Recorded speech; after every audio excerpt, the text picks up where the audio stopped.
درے حسین سے آ کر نجات لے جائے، علی کے لال سے کل کائنات۔ السلام علیکم ورحمۃ اللہ وبرکاتہ۔ اعوذ باللہ من الشیطان الرجیم، بسم اللہ الرحمن الرحیم، نحمدہ و نصلی علی رسولہ الکریم وآلہ الطیبین الطاہرین المعصومین، اما بعد فقد قال اللہ تبارک و تعالی وقولہ الحق۔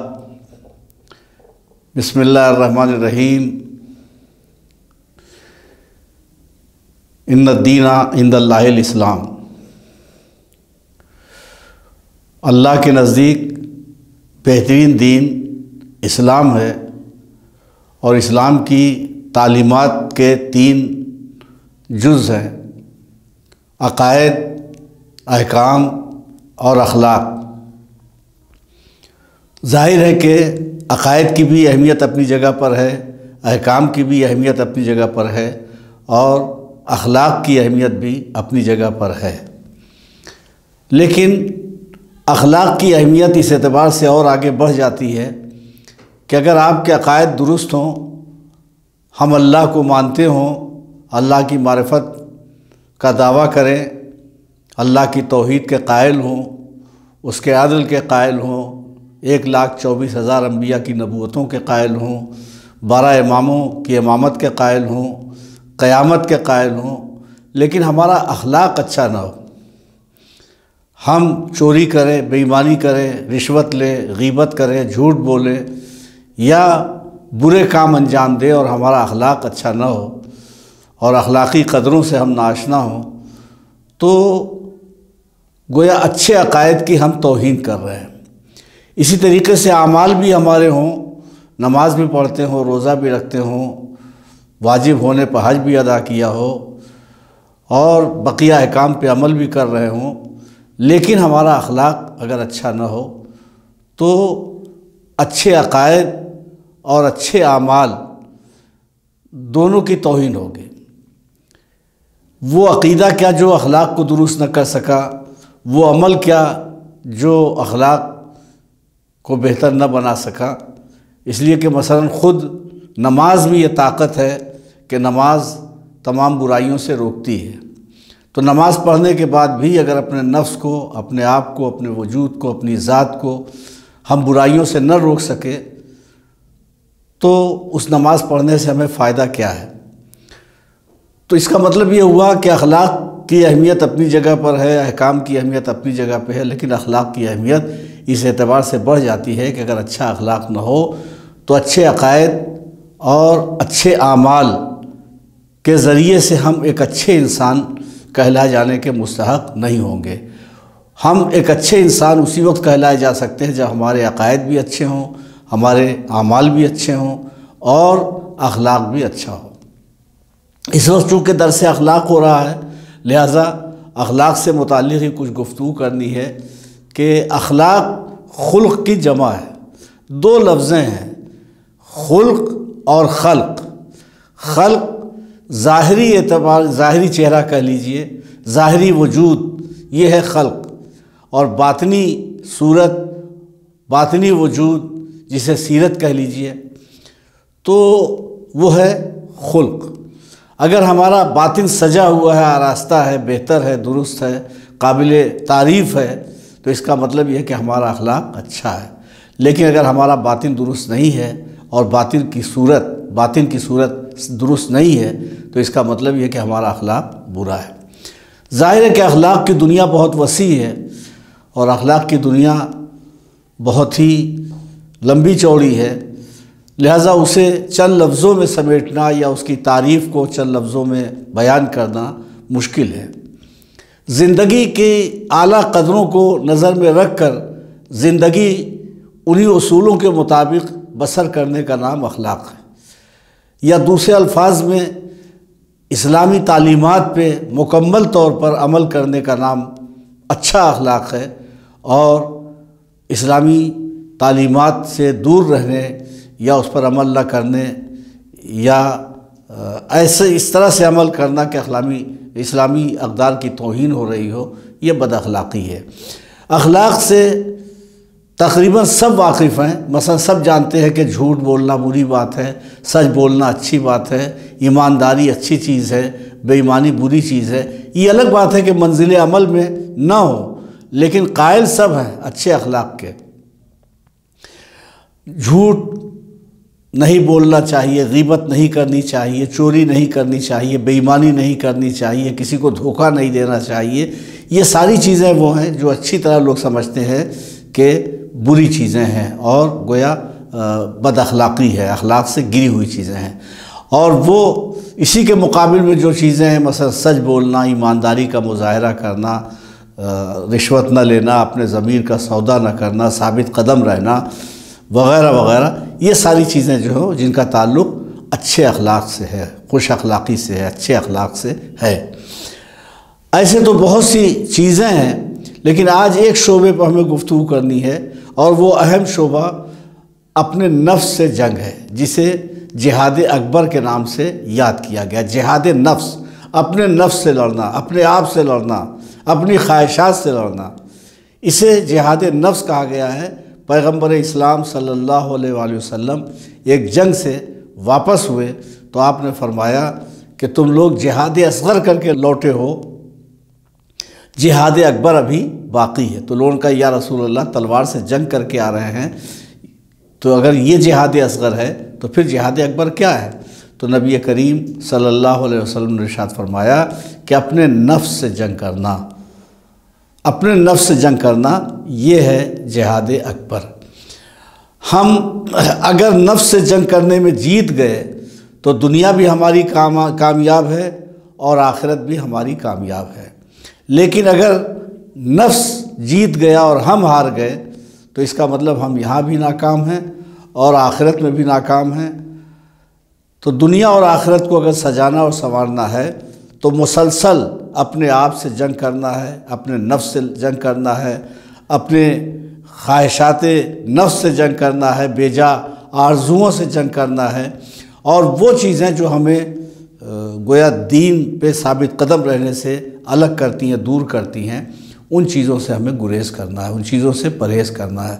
دین نے جو ہمیں حکم دیا ہے اس پہ عمل کرنا، اللہ کی اطاعت کرنا، اللہ کی عبادت کرنا، اللہ کے بتائے ہوئے راستے پر چلنا، اگر ہم اس میں کامیاب ہیں تو ہم اپنے نفس سے جنگ کرنے میں کامیاب ہو گئے۔ اور اگر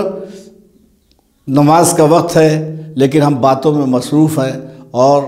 نظر انداز کر رہے ہیں نماز کو،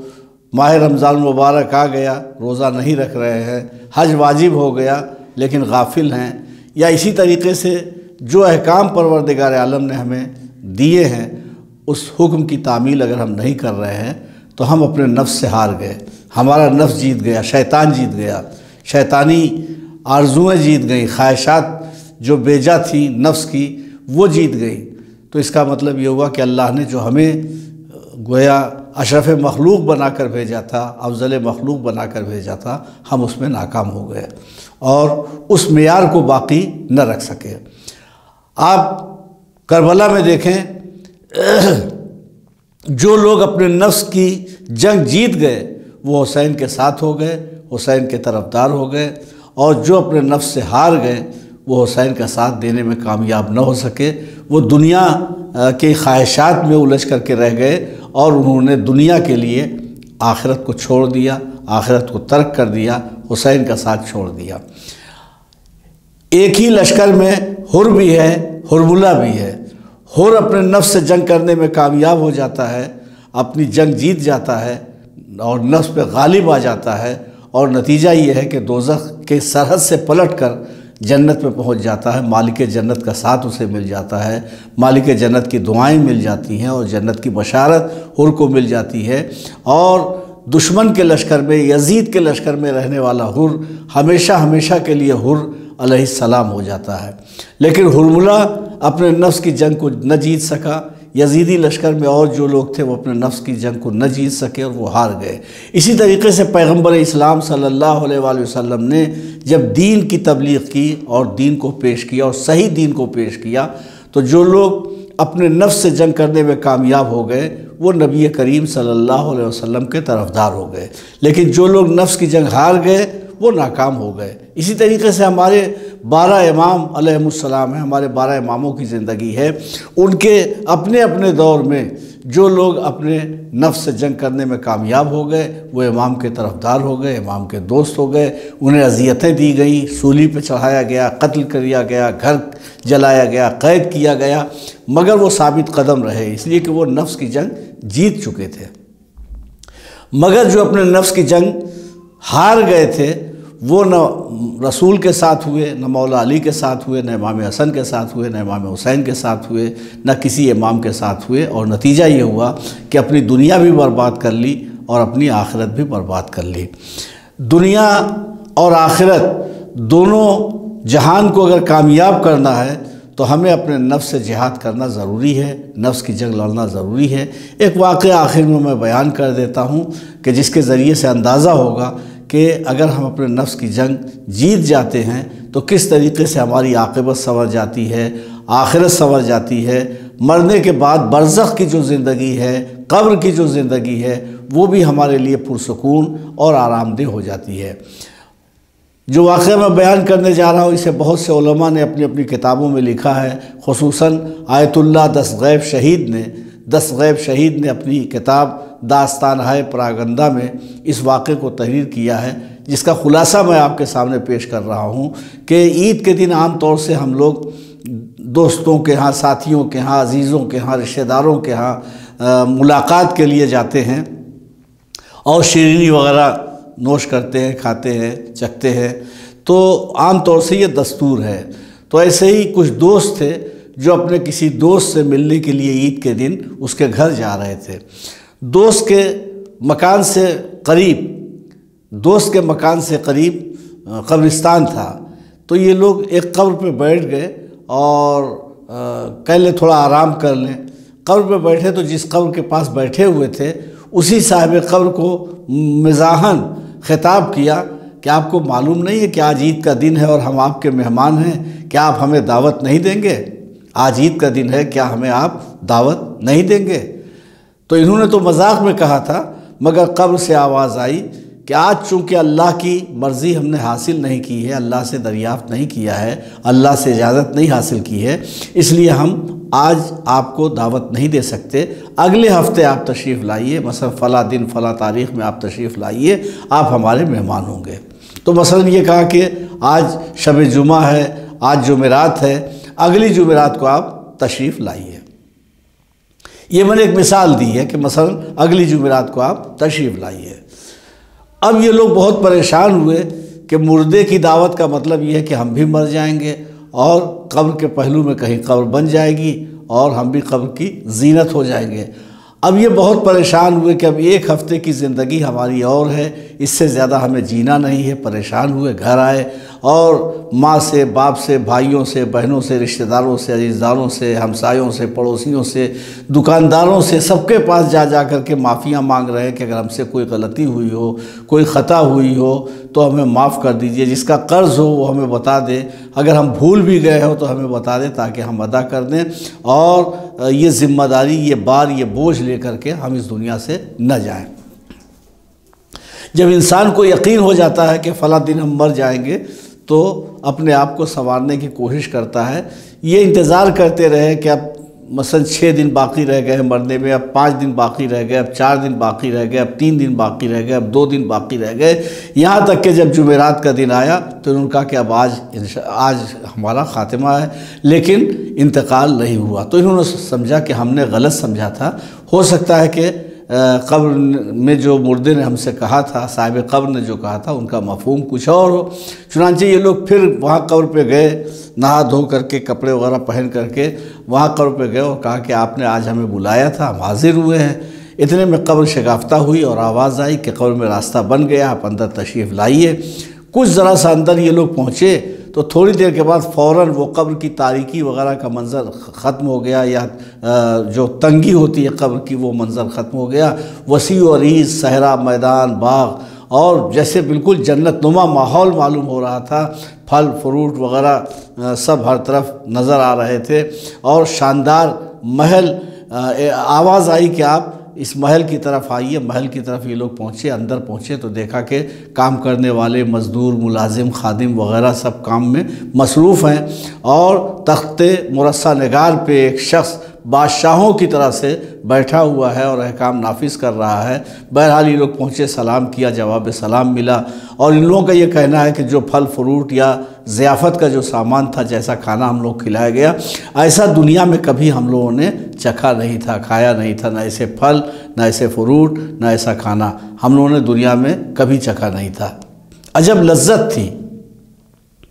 بہرحال جب کھا پی چکے تو انہوں نے صاحب قبر سے جب واپسی کی اجازت لی تو واپس ہونے سے پہلے ایک بات یہ پوچھی کہ آپ ولی ہیں، نبی ہیں، امام ہیں، کیا ہیں؟ کون سا یہ بلند مرتبہ آپ کو ملا ہوا ہے کہ پروردگار عالم نے قبر میں آپ کو جنت جیسا آرام اور سکون عطا فرمائے؟ تو ان کا میں نہ نبی ہوں، نہ امام ہوں، نہ رسول ہوں، نہ کوئی بہت متقی و پرہیزگار انسان ہوں، بلکہ دو عمل میرے ایسے تھے، دو کام میرے ایسے تھے کہ پروردگار عالم نے اس کی جزا میں مجھے یہ سارے آرام عطا فرمائے ہیں اور یہ خوشحالی عطا فرمائی، یہ عیش و آرام کی زندگی جو ہے وہ میرے دو اعمال کا نتیجہ ہے۔ تو انہوں نے پوچھا وہ کون سے دو اعمال تھے اور آپ ہیں کون، پہلے یہ بتائیے۔ تو انہوں نے کہا کہ دیکھیے میں پیشے کے اعتبار سے ایک معمولی انسان ہوں، میں ایک قصاب ہوں، قصائی ہوں، جو جانور کو ذبح کرتا ہے اور گوشت بیچتا ہے۔ کہا میں قصائی ہوں، میں قصاب ہوں، لیکن دو عمل میرے ایسے تھے۔ پہلا عمل یہ تھا کہ میں کبھی کم نہیں تولتا تھا، کبھی کم نہیں تولتا تھا، بلکہ گوشت جس پلے پہ ہوتا تھا وہ ذرا جھکا ہوا تھا، میں کچھ بڑھا کر کے ہی گوشت دیا کرتا تھا۔ دیکھیں ہم بھی اپنی زندگی میں اسی تاجر کی طرح سے ہیں۔ اگر ہم اپنے فریضے میں کوئی کوتاہی کرتے ہیں تو جیسے کم تول کے وہ مجرم ہوا ہے، ویسے فریضے میں کوتاہی کر کے ہم مجرم ہوتے ہیں۔ تو کبھی جیسے وہ کم تولتا ہے، ہمیں بھی اپنے فریضے میں کوتاہی نہیں کرنی چاہیے۔ تو اس نے کہا میں کم کبھی نہیں تولتا تھا۔ دوسرے یہ کہ اول وقت نماز پڑھتا تھا، نماز اول وقت پڑھتا تھا، جیسے ہی اذان ہوتی تھی میں دکان چھوڑ کر کے، گاہک کھڑے رہتے تھے، خریدار کھڑے رہتے تھے، غلے میں پیسہ رکھا رہتا تھا، سب چھوڑ کے اللہ کے بھروسے میں مسجد جاتا تھا، نماز پڑھتا تھا، اور نماز پڑھ کر کے فوراً واپس دکان پر آ جایا کرتا تھا۔ پروردگار عالم نے انہی اعمال کی جزا مجھے دی ہے۔ بس ایک بات یہ محسوس کر لیں کہ نماز اللہ کا حق ہے، اور صحیح تولنا یہ بندوں کا حق ہے۔ صحیح فریضے ادا کرنا، صحیح حقوق کا ادا کرنا یہ بندوں کا حق ہے۔ تو جس طریقے سے ایک تاجر کی ذمہ داری ہے کہ وہ صحیح تولے، اسی طریقے سے ہر انسان کی ذمہ داری ہے کہ اپنے فریضے کو صحیح ادا کرے، حقوق کو صحیح ادا کرے۔ اگر ہم اللہ کا حق اور بندوں کا حق ادا کرنے میں کامیاب ہو گئے تو اس کا مطلب یہ ہے کہ ہم اپنے نفس کی جنگ جیت گئے، اور اگر نفس کی جنگ جیت گئے، جہاد نفس میں کامیاب ہو گئے تو ہماری دنیا بھی کامیاب ہے، ہماری آخرت بھی کامیاب ہے۔ پروردگار عالم ہمیں اچھے اخلاق سے زندگی کو آراستہ کرنے کی توفیق عطا فرمائے، خصوصاً جہاد نفس جسے پیغمبر اسلام صلی اللہ علیہ وسلم نے جہاد اکبر کا نام دیا ہے، اس جہاد اکبر میں ہمیں کامیابی عطا فرمائے۔ تلوار سے جنگ، اسلحوں سے جنگ، دشمن سے جنگ یہ جہاد اصغر ہے۔ اپنے آپ سے لڑنا، اپنی خواہشات سے لڑنا، اپنے نفس سے جنگ کرنا، اور اخلاقی قدروں کا پاس اور لحاظ رکھنا، اور نفس سے مقابلہ کر کے جیت جانا اور کامیابی حاصل کرنا، یہی پہلی اور آخری کامیابی ہے، یہی دنیا کی بھی کامیابی ہے، یہی برزخ کی بھی کامیابی ہے، یہی آخرت کی بھی کامیابی ہے۔ پروردگار عالم ہم کو صحیح راستے پر چلنے کی توفیق عطا فرمائے، اچھے اخلاق سے آراستہ کرنے کی توفیق، خود کو آراستہ کرنے کی توفیق عطا فرمائے، جہاد نفس میں ہمیں کامیابی عطا فرمائے۔ خدا حافظ، فی امان اللہ، انشاءاللہ پھر ملاقات ہوگی۔